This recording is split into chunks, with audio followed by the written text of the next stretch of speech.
Hello দর্শক বন্ধুরা, আশা করি আপনারা সকলে ভালো আছেন। আমি আজকে আসছিলাম মূলত আমাদের ব্যাডমিন্টন খেলায় আমাদের গ্রামে। হঠাৎ কামারির ফোন বলতে, যেহেতু আমি আমাদের গ্রামে আসছি খেলার জন্য, তো তারা জানছে আমি খেলাতে আছি, তাই কামারি আসছে। তার গাভীর পেট ব্যথা, বাচ্চা প্রসব ব্যথা। এটা মতো গাভীটি তারা দু একজনে টানাটানি করছে মাথা না দেখেই।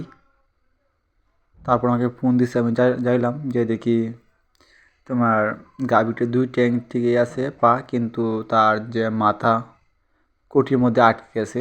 তারপর আমি আমার কৌশলে গাভীটিকে ডেলিভারি করতে চেষ্টা করি, অনেক কষ্টে হোক অবশ্যই গাভীটি ডেলিভারি করলাম।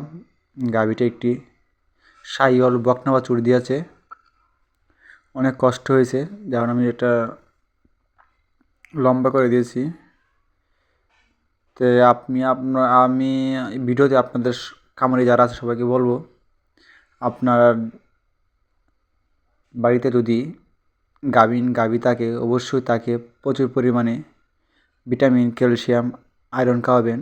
তাহলে আপনার গাভীটি সুস্থ থাকবে এবং বাচ্চা ভালোভাবে প্রসব করবে। ক্যালসিয়ামের কারণে অনেক গাভীর প্রসব জটিলতা হয়। ধন্যবাদ সবাইকে, সবাই ভালো থাকবেন।